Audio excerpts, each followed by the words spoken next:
Welcome to Citizens Forum. Hi. My name is Jack Etkin. It is Wednesday, May the 24th. Our guest in the first segment is Werner Simbeck, and we're going to be talking about climate change. And personally, I think it's an absolute, we're on the verge of real disaster, and we're not being told. But what do you think? Would we believe it if we were told about it? You know, that's sort of the question I ask nowadays. Is the public is so overwhelmed with information, are they even getting the important bits, the things that they should be focusing on? You know, climate change is just another news story. Yeah. It gives equal weight is given to it as to all the other stories during the day. Actually, less weight is given or to even it. less weight, yeah. So how would people even understand that it's really serious? Right? I mean, we have a president of the United States who officially, I suppose, denies climate change being an issue. Dismantling the little bit of work that was done during the Obama years and bringing them back to the... But here in Canada, we have a prime minister who says all the right things, yes, but does nothing. So it's like it's two the sides opposite. of the It's like same, the opposite, yeah. And we think Well, but Trudeau is great, or so we're told. I guess to give them just a little bit of credit, they are trying to push through the carbon tax, but getting big pushback from the... But isn't the carbon tax so low that it's not going to make any difference? You have to start somewhere. You know, Saskatchewan, I think, is the Premier of Saskatchewan is pushing back really hard. Stop but somewhere, but we're at the end of the road, right? It's the bottom of the ninth. Oh, we have to start somewhere. Oh, I know. We should have done this 20 years ago. Yeah, exactly. And did nothing. So I mean, but the Premier of Saskatchewan is a puppet. You know, corporate Canada doesn't want this to happen. He also looks at his, as his retirement fund. He wants to get a pension. Maybe he likes to stick around a little bit longer, right? So he plays to his base. And who pays the bills, right? And a lot of people are dependent on the oil industry or in gas industry. So that's the crux of the problem, right? But actually the crux of the problem is if we told people, which I think is the truth, but maybe it's not. Right. You can tell me if this is the truth. Well, that basically now we're at the point where every time we drive our cars, we're poisoning our children's future. Can one say that? absolutely. Yeah. It's actually worse than that. It's actually you're 40 So years the people ago. of 40 years ago, Saskatchewan- we already poisoned our Yeah. future, right? Yeah. So really, in order to really save the day, if there's saving the day, if there's such a thing, we would have to become carbon negative. That's what the scientists are saying. So not only become carbon neutral, which would mean no more emitting of any carbon dioxide. We actually have to remove carbon dioxide now in unbelievably large quantities that has never been done before. We don't need to produce iron ore at those volumes or coal. We have to remove all this carbon out of the atmosphere at vast numbers. It would basically require all hands on deck. Every country in the world would have to basically become carbon negative, really, ideally. Figure out a way to do it. Well, we have to. I mean, there are some positive things in theory. There are some things we could be doing, but will the system allow those changes to occur? Because we have to basically stop deforestation completely. And start to reforest. And reforest, but reforest in an intelligent manner. But of course, you have climate change that also will fight that. So you may be replanting trees, but then the climate will be so devastating to those new trees, they all die. Because it's a runaway effect. We have waited now so long. And now with, God forbid, 4 years of Trump or more, so one of the biggest emitters and the most influential country in the world basically pulling the emergency brake on the Paris Agreement.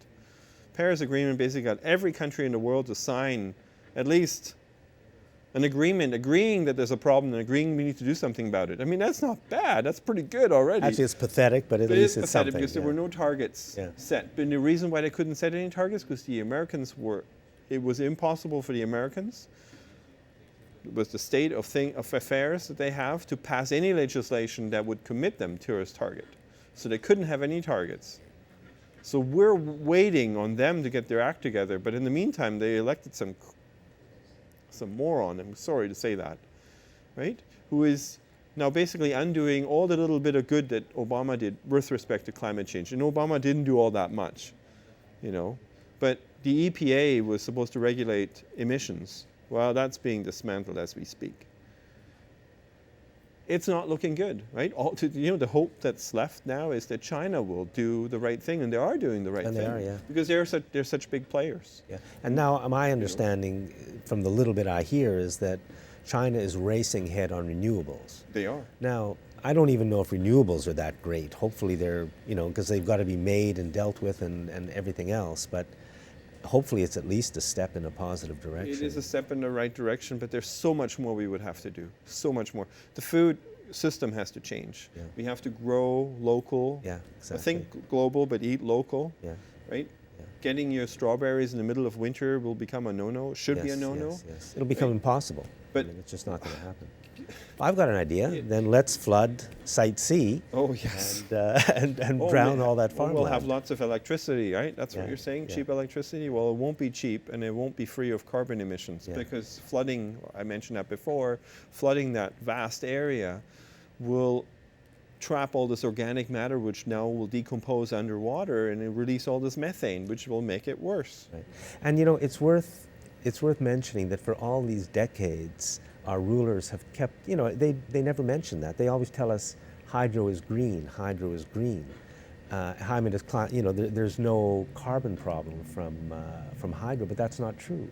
Because when you flood these large areas, as Werner just said, you release huge amounts of methane. I read from the little, I'm just saying I read that in the worst case scenarios, it is exactly similar to burning coal to get the same amount of electricity. Well, there's all and this the energy. fact we're never told. Well, yeah, it is unfortunate. But I guess they're trying to make it as simple as possible. Little sound bites, maybe we don't want to confuse the issue. Plus, it's inconvenient to mention that because suddenly solar and wind power has continued to become cheaper and cheaper year after year after year now over the last 10 years, really. It's been unbelievable how much it's gone down. And Site C is going to be so expensive to all of us. It will be a disaster. It will be an absolute disaster.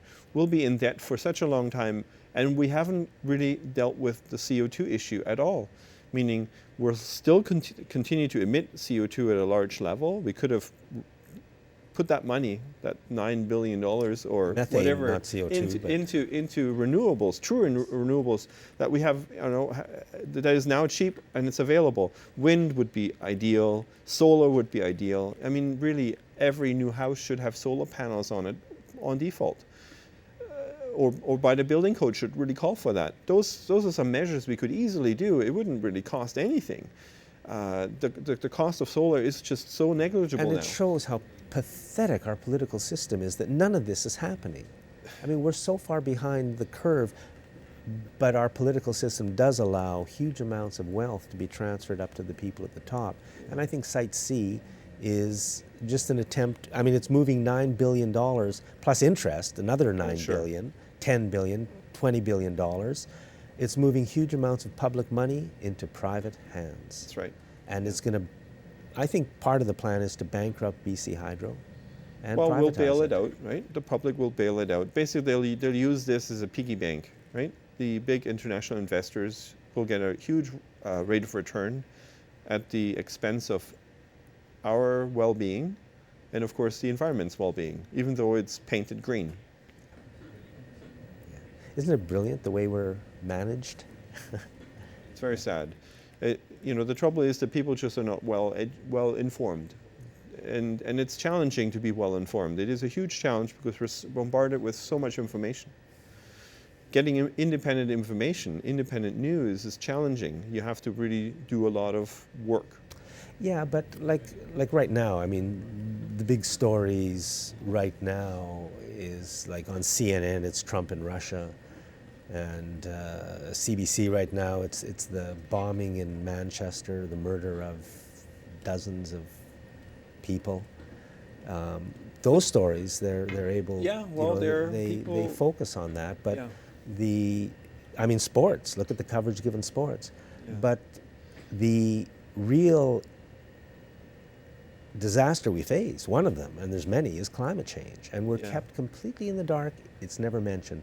So the media is, one of the main culprits in they're all of complicit this. at a certain level, absolutely.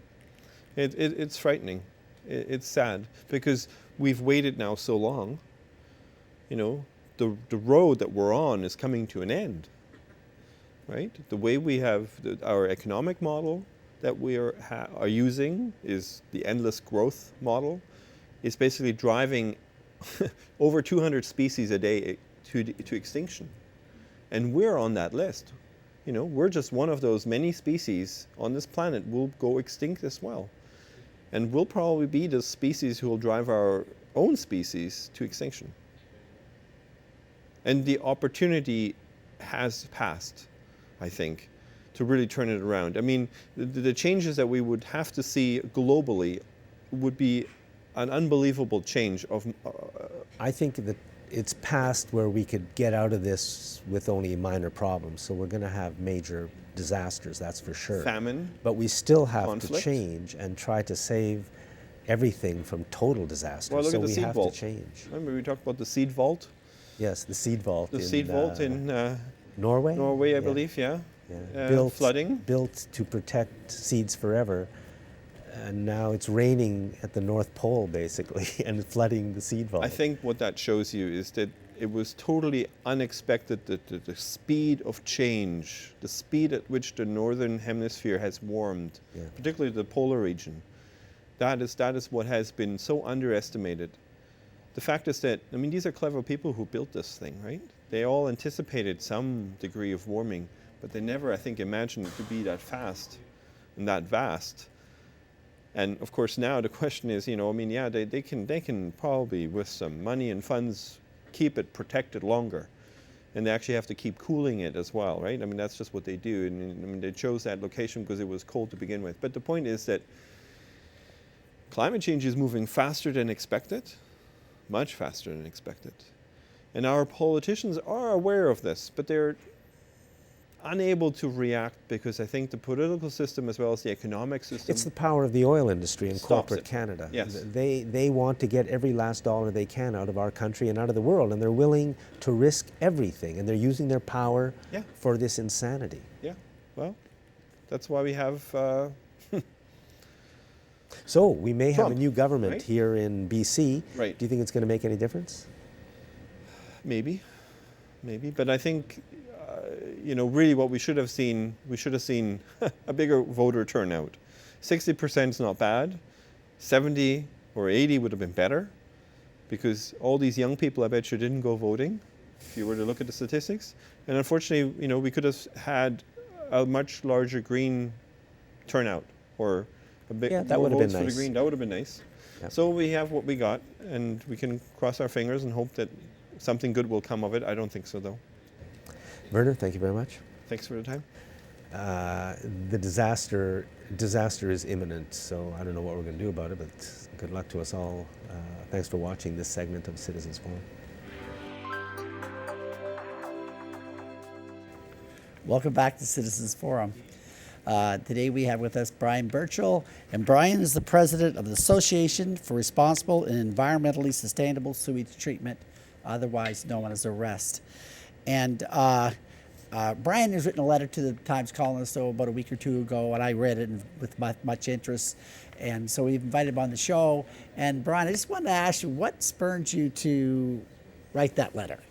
It was an editorial in the paper that there were a few points in there that I just thought needed to be addressed. Yeah. I didn't want the public to be left with some of the comments in that editorial.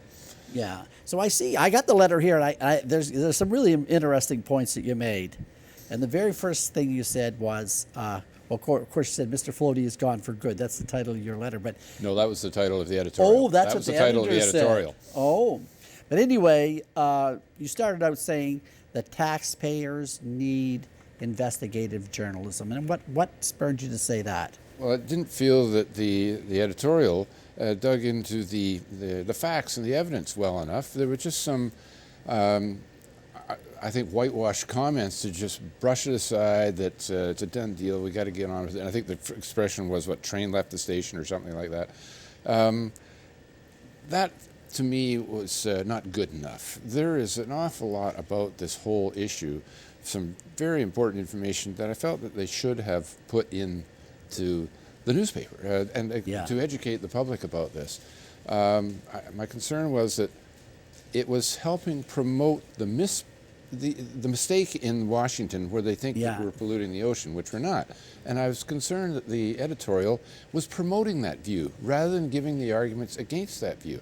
That's part of the problem in all this, is rather than educating the people who are opposing our present system, rather than educate them, they're helping promote those views. That bothered By me. just saying there's a perception that we need a new sewage treatment plant, and they really don't get into why that perception is there. One of the expressions was that their perception is we're willfully fouling the ocean, which Yeah. we're not.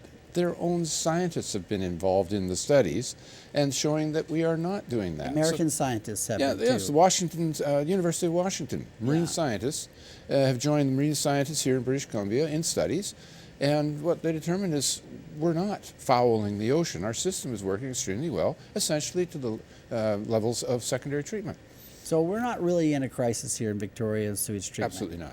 Now, how is the federal government? The federal government has designated us as a high priority situation for. Actually, I've been on the website for Canadian Canadian Council of Ministers of the Environment, and on their website and their own documents, and the definitions are there. It's in Technical Supplement 1, I think it was, where they have the definitions of high risk and low risk and so on. So we get a chance to see the definitions of the terminology they've used.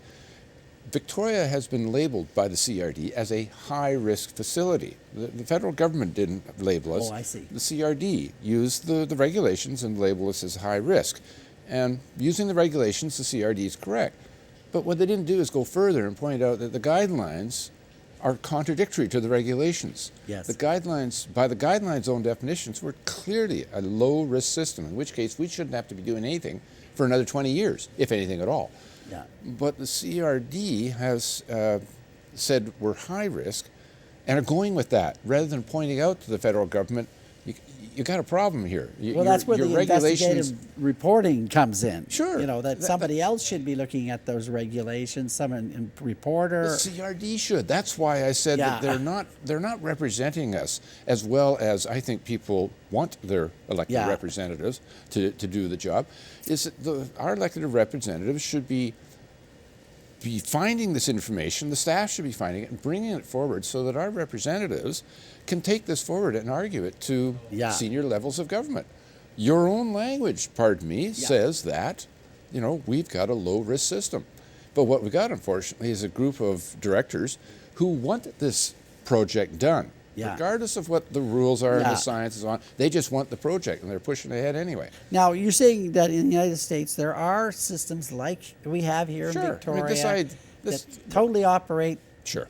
This idea that we've got we're a medieval system, nobody else does this and so on, is nonsense. What we use is a treatment method called auto-purification. That's a term that was coined by the World Health Organization or the World Bank, I forget which.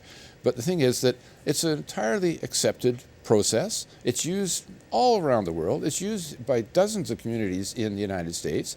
It's just natural treatment, the ocean's capability to treat. There are sections of the ocean, regions of the ocean, that are not only capable, or extremely capable, such as our waterfront. Now, it's just like there's bacteria and, of course, the flowing out of the outflow. Does the ocean, kill the bacteria, or does it... To some extent, that's right. Yeah. The ocean has natural levels of organisms, metals and organisms and so on. And what happens is our system, like the coliforms, people are concerned about the coliforms, as we should be. Yeah. But the studies, the CRD's own study that our taxes have paid for, I keep repeating this, it's right there in the CRD database, that a 13-year study of 1,700 samples around our outfalls show that the coliforms are killed off in the ocean because of the cold, because of predatory microbes, and they're killed off to natural background levels within about a half a kilometer of the outfalls. The ocean has done its treatment.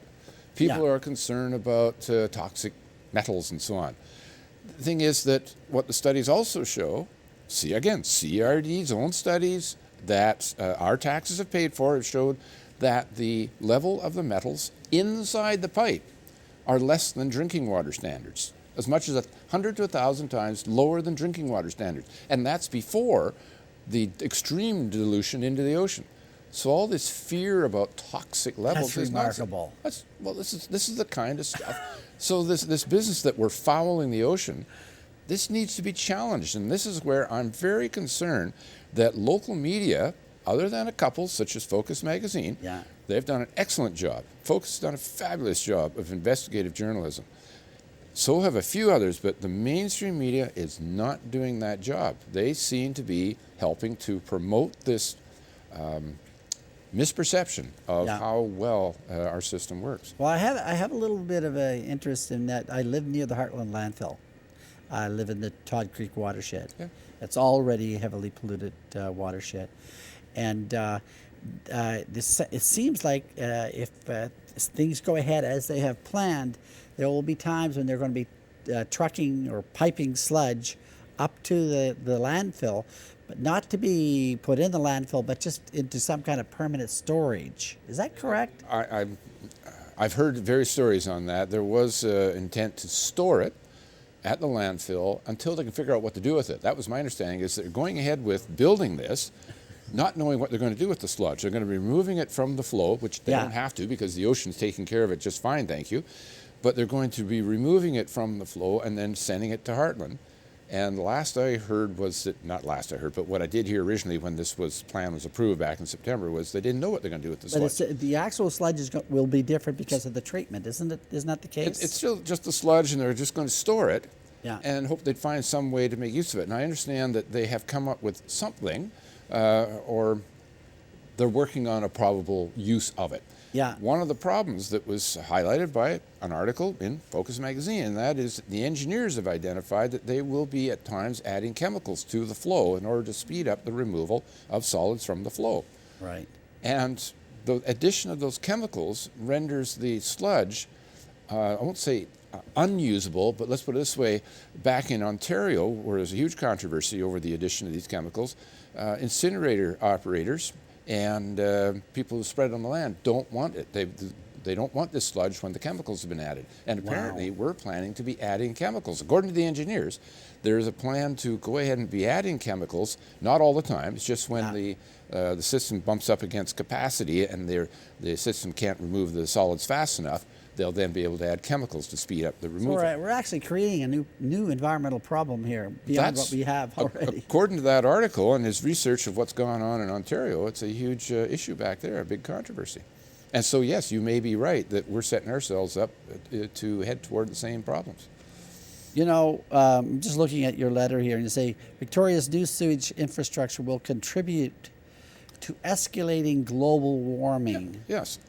How does Because that all work? of the construction, all this concrete that will Okay. be used, the trucking and so on, and the extra energy to do this on land treatment, Yeah. the treatment that we're now getting done for free by the ocean. We're using the natural energy of the ocean Yeah. to do the treating. We're now going to have to be putting that energy in ourselves, and so we're going to increase the energy demand for the system and all the pollution from the trucking and the concrete and so on.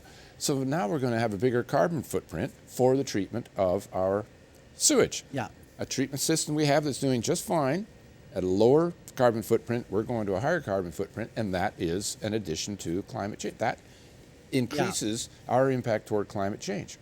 And that's actually a bit ironic because one of the, from Washington State, Governor Inslee accepts from the scientists, the climatologists at the University of Washington, he accepts their warning that increasing global warming, the climate change, will exacerbate the problem of forest fires. Remember, they've had a couple of years of really bad forest fires. Right. And he's told by the scientists that it's going to get worse because of climate change.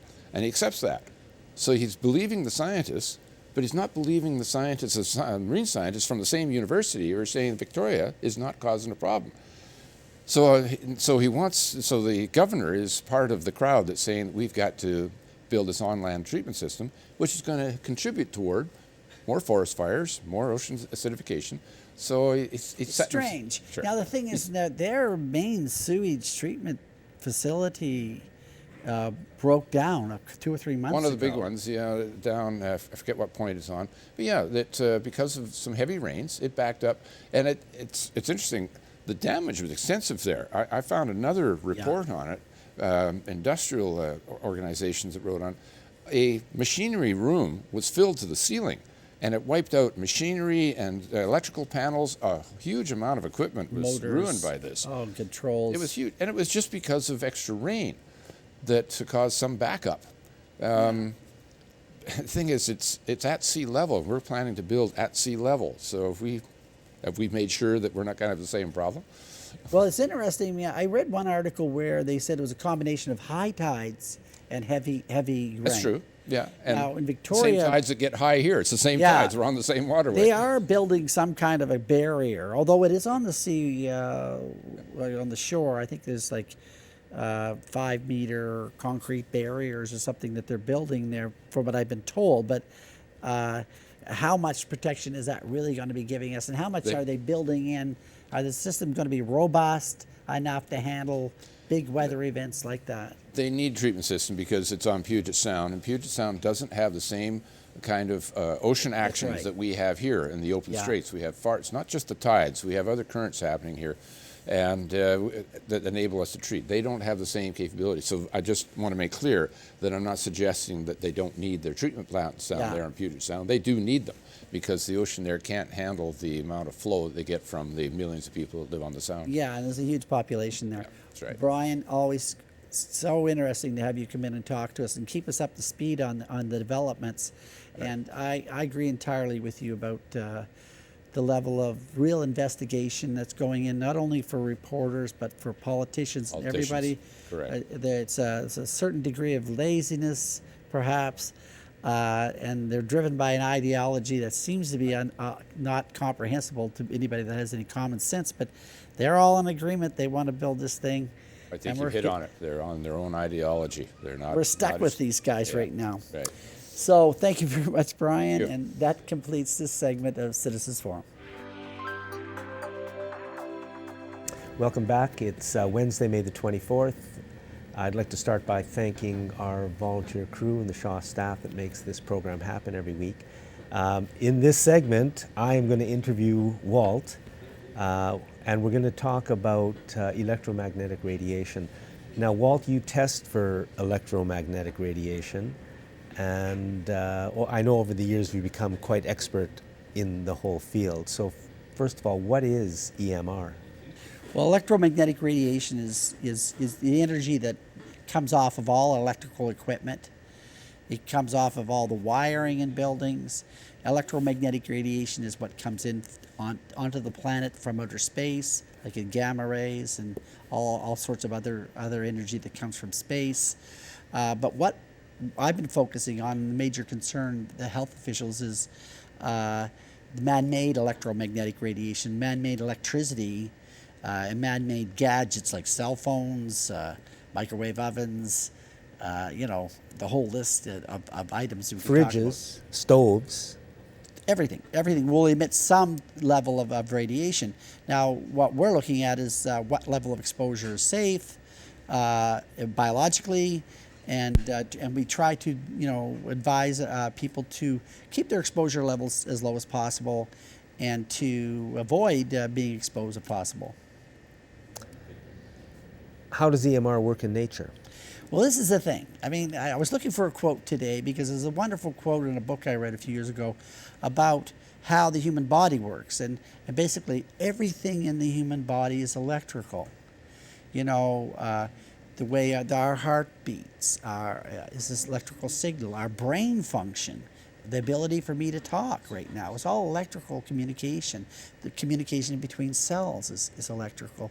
Our immune systems, our digestive systems, everything functions on electricity. But we don't really, it's kind of a foreign concept that we're electromagnetic beings. But the thing is that because we're electromagnetic beings, and we are finely tuned to the exquisite function of the earth and the universe. Like, we've evolved into these beings because of electromagnetic radiation.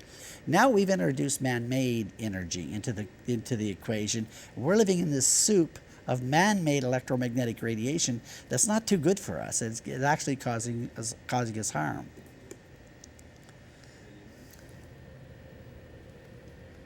Two things. How can excessive exposure damage health? And at the same time, like I have a little tester at home that I bought many, many years ago. And just a couple of weeks ago, I turned on the stove. I've never done this before. I just pulled the tester like within a couple of feet of the stove. It was like off the meter. Yeah. It never occurred to me how strong the stove was. So, we do get high exposure. So, what's the risk?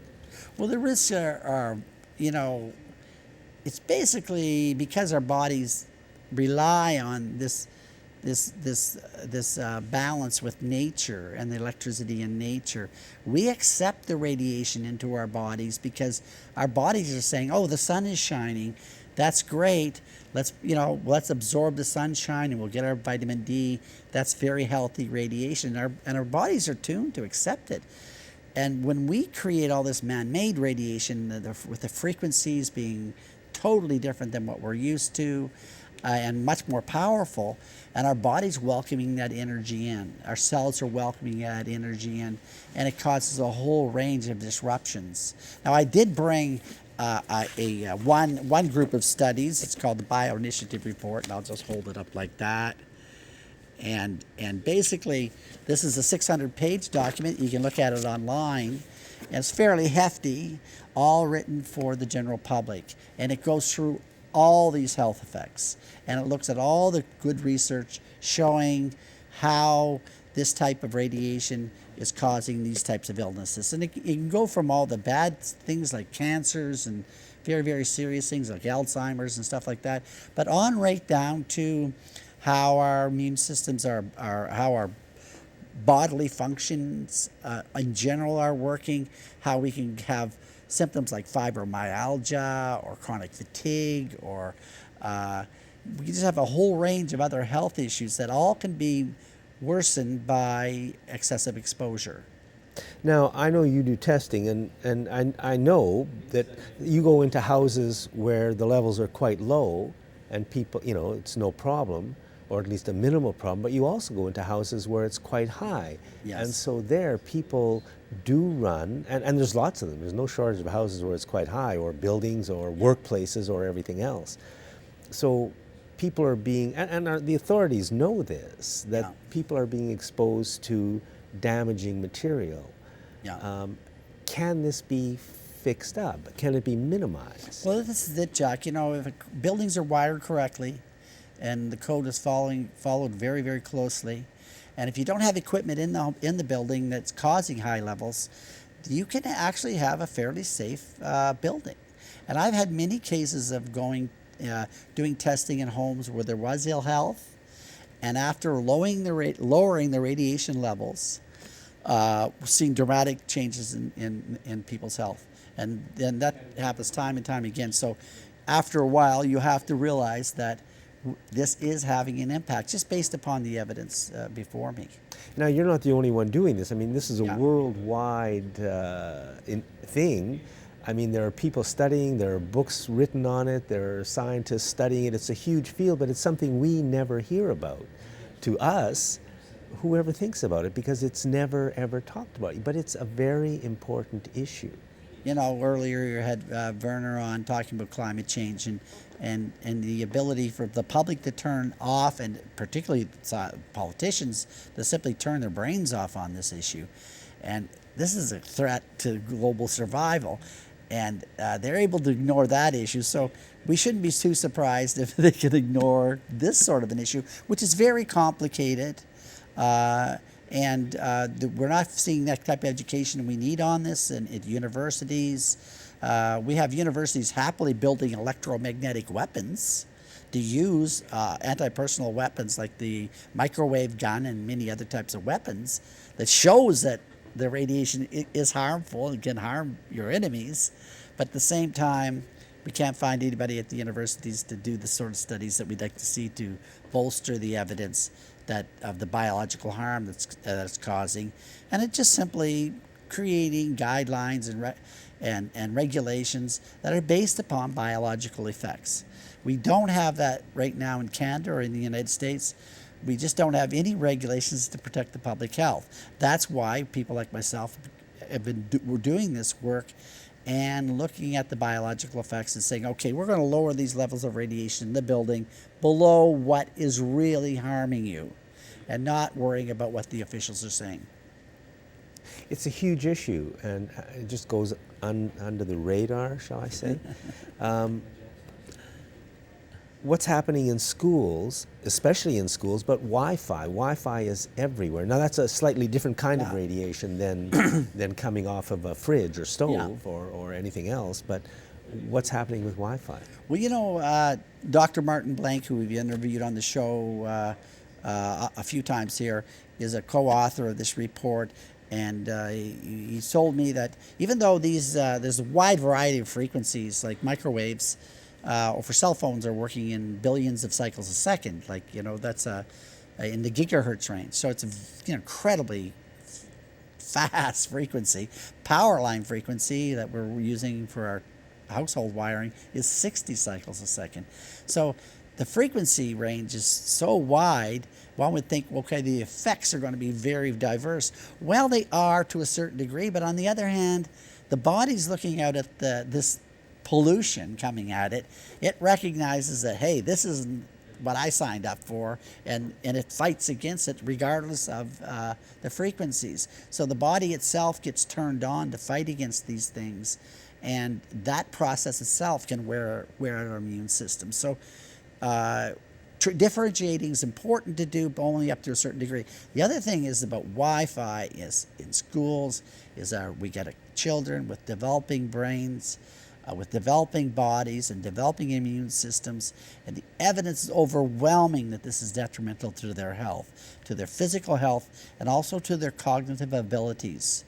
And it's a sad thing to see the schools bringing in this type of technology and bombarding these innocent children with radiation needlessly. I have to say, you can wire up your school with cables. You don't have to have wireless technology. Somebody wants to walk around with a laptop or some wireless device for convenience, and we're going to risk the health of every occupant in the building for that convenience. And this is just very poorly thought out by our administrators in schools and the principals. There are some schools that have held out and not implemented Wi-Fi, but it's everywhere. It's a juggernaut that's rolling over us right now, and the public really isn't aware of the risks. Is anything better happening in Europe? In some places, yes. You know, it could bring in some quotes from happening in different countries. You'll find that France tends to be more progressive. Their levels of exposure, allowable exposure, are much, much lower than here in Canada.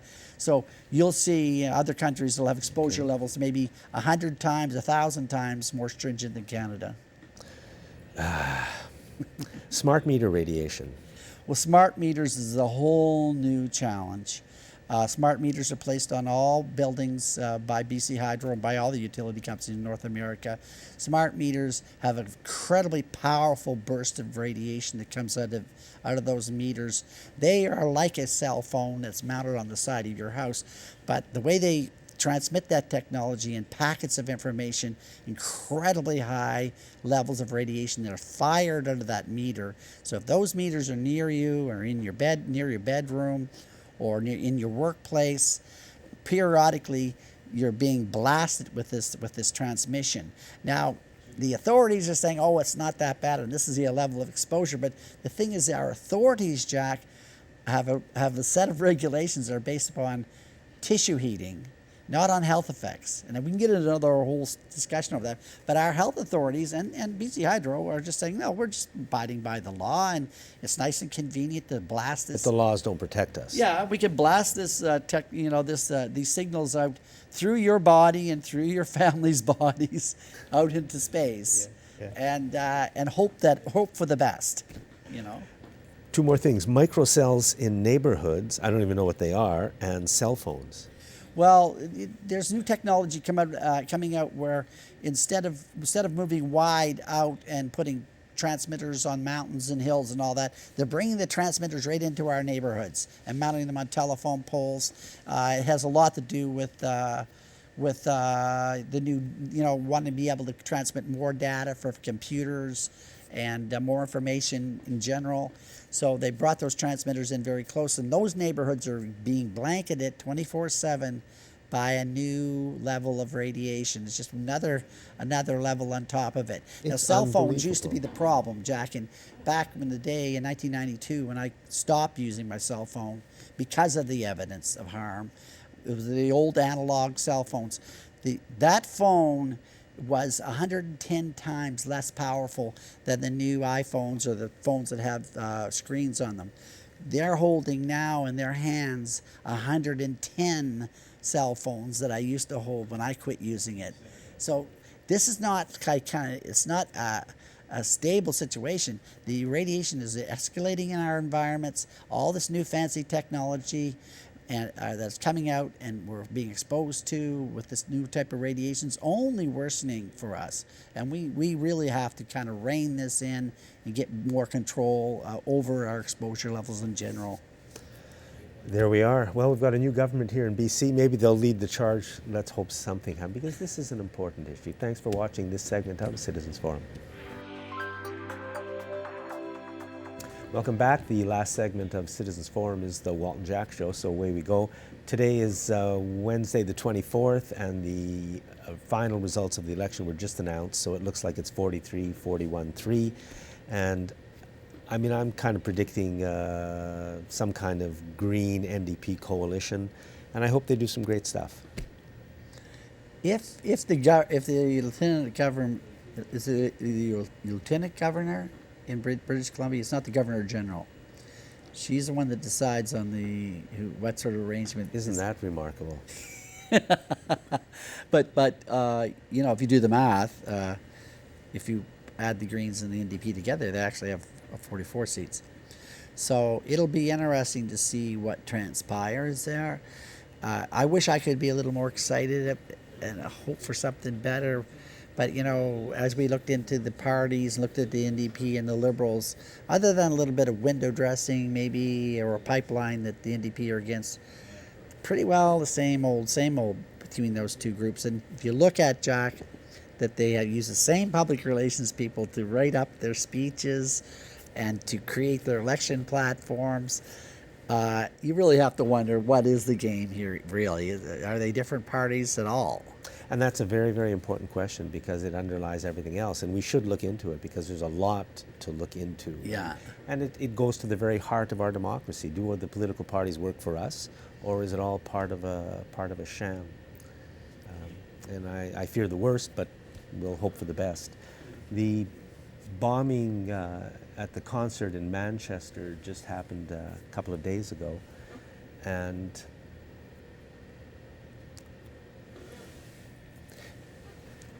this is what I want to say. I mean, the blame is being put on ISIS, which is fair enough. But the fact that the media will never mention that the United States and its allies are funding ISIS really throws into question everything we hear. So here's the first headline. This is from the British newspaper, which I hope is getting put up on the screen. From the British newspaper, The Independent: U.S. allies Saudi Arabia and Qatar funding ISIS. And you can be very sure that Saudi Arabia and Qatar would not be funding ISIS if they didn't have the full support and go ahead and do it from the people, the lunatics who run the United States. And the second article is from a Canadian website called Global Research. The headline is "America Created Al-Qaeda and ISIS." So, I mean, I believe this. If you Google U.S. funds ISIS, you'll see hundreds and hundreds and hundreds of stories written by prominent journalists, researchers, professors, and everybody else saying that the U.S. is funding ISIS. The fact that we never hear about it from our politicians or our media, I think shows, and I'm not even saying this is right. Maybe they don't. Maybe it's all a mistake. But the fact that the media can completely hide this from us while the world is being ripped asunder and hatred and division are being created, while the real enemy is the corporation who owns the media and controls the politicians, we are in big, big trouble. You know, it's a model that's very terrifying. See time and time again the same type of terrorist attack, the same formula, the same type of reporting. You can't help but wonder, are we being manipulated? Are these events being used as a form of controlling populations? Are we afraid to demand democracy? Are we afraid to demand peace? Because we don't know what that's going to look like. If we stir these guys up, what next might occur? You know, if you really demanded democracy, would you create some kind of a situation where you would have a fascist government take over, for instance? Well, I know they will. They, the people who run this country and run North America, will not let us have democracy, that's for sure. And this is one way they keep us divided. The only case I know of that actually went to a full and complete trial was the fake RCMP bombing of the BC legislature on July 1st, Canada Day 2013. Now, in that case, fake bombs were planted, but the story was used to smear the Muslim community for years after that with the words Muslim terror bombing. And the judge set free the two people who had placed the bombs, saying it was a complete RCMP operation from the beginning. In court testified that it was going to the Prime Minister's office. So this is the way we are, and they're creating fear, they're creating division, they're creating hatred, they're creating fighting, they're creating trouble. Well, while we're focused on that, the corporations are taking over our country, poisoning everything, destroying everything, taking everything. And you know, where's climate change in this discussion? You know, I think it's a huge diversion that, in my opinion, of taking us away from the things that are most important for us to survive as a civilization, for starters. But how about making this a better world? I mean, you know, we are like Bruce Cockburn says, the trouble with normal is that it always gets worse. It doesn't just stay in one place. And it's unfortunate that we have this situation where these terrorist attacks, if you look at them, look at the model that's used for how the attack occurred, who were the people, what were the weapons, where did they go, it's like it's a script that's used over and over and over again. And then they blame it on ISIS, but they won't say the U.S. funds ISIS. And maybe I'm completely wrong. Maybe I am. But there's a lot of evidence out there that I'm not wrong, and the fact that we never hear about any of this is the problem. Yeah. In Parliament, the Canadian Parliament, on May 17th, just a week ago, voted not to label genetically modified foods. Oh, that was a big story that we never heard about. Yeah, not one word anywhere in the corporate media. These corrupt, how dare they? How they know all, I mean, I understand that all the polls show that 80% of Canadians want genetically contaminated foods labeled. Our Parliament votes by, I think it was about 220 to 60, against labeling it, and we never even hear a word about it. And once again, that shows who the real enemy is, and it shows what a disaster our democracy is. Well, you know, and how many times can you be betrayed by a politician? You know, and not only Trudeau, but his whole party. You know, the repercussions are going to be huge, I think. Just the average Canadians are looking at this and going, there's such a difference between the profile of this party and the leader and what they're really doing. They're far worse than the Harbour Conservatives. And I don't know how they got this plan. Maybe this is it. Maybe Trudeau is blending and running again. It's always possible. Maybe we're just going to have another Conservative regime again.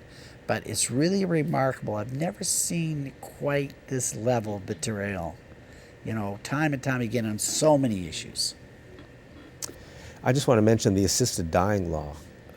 There was a story in the papers today about it's being taken to court again by a woman who is in severe and unrelenting pain, but she's not going to die. So under Trudeau's rules, she can't get assisted dying because death isn't imminent.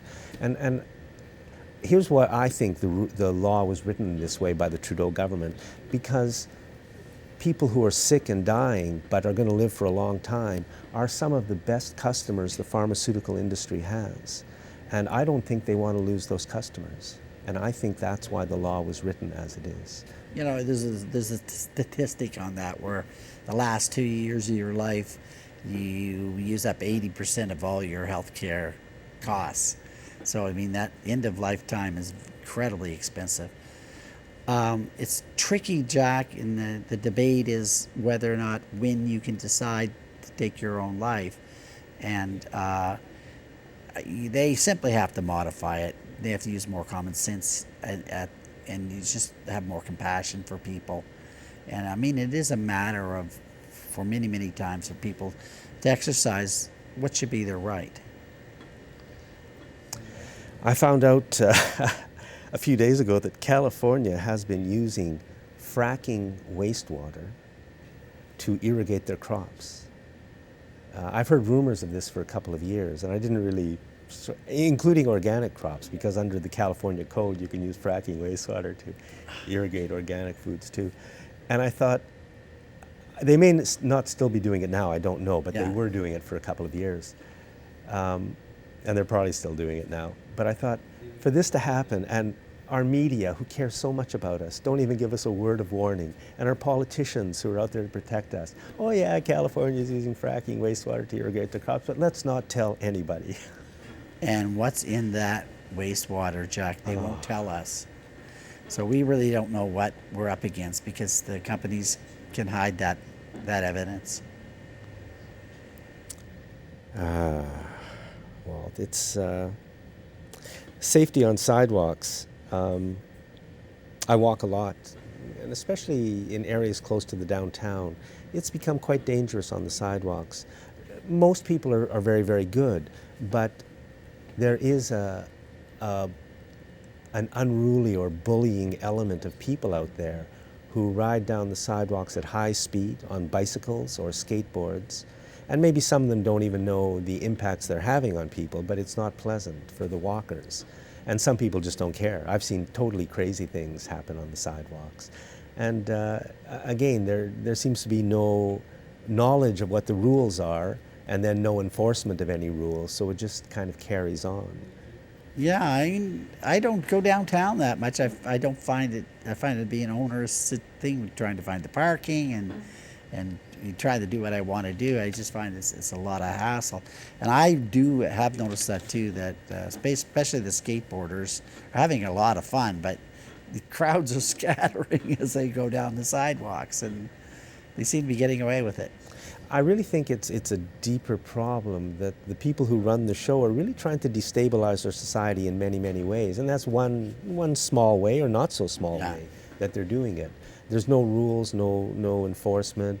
You know, the homeless people, I mean, they've created that quite deliberately, the people who run our country. They've deliberately created homelessness, and now they're using it to destabilize our downtown and entire neighborhoods when there's no need for it, and we're out of time. Walt, thank you very much. Always a pleasure, Jack. Thanks for watching the Citizens Forum. Welcome back. The last segment, 2 minutes, the Global Cannabis Report with Will Smith.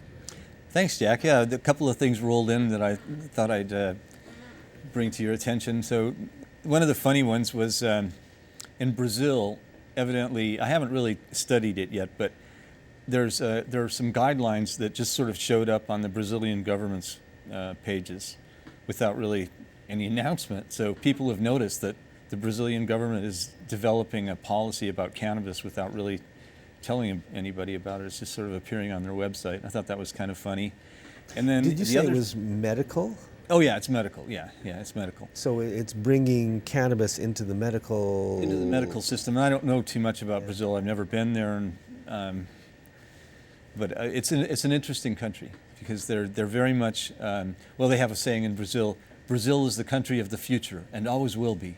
Yeah, I've heard so, that. I know they have a sense of humor. I like that. Well, the other one, Chile legalized it for for medical use, and the products that are available are from Canada. So Canada is getting a de facto leadership position, even if it looks like it's just a big, people are frightened of it in Ottawa. I mean, the people are very scared of it, evidently. And So Chile has legalized it for medicinal Medicinal, purposes. yeah. Now, we're the same in Canada, right? It is? Right. Okay. And they're using Canadian product. yeah, Interesting. yeah, so it's interesting. Anything else? Yeah, the other thing About is this I've great started plant? to get some news alerts rolling in about cannabis, citing cannabis for use in plastics. And I think that's going to be probably Hemp- the most hemp oil. exciting. Yeah, Yes. it's still the same cannabis as. Yeah. And I think that's probably the most exciting thing because we've got such a problem with petroleum-based plastics. So that'll be interesting to see how that works. And I've also noticed in Forbes, I've been And reading. we're out of time. Okay. But thank you very much. And Thank yes, you. that is very important, plastics from oil, cannabis oil. Thank you very much for watching this week's Citizens Forum.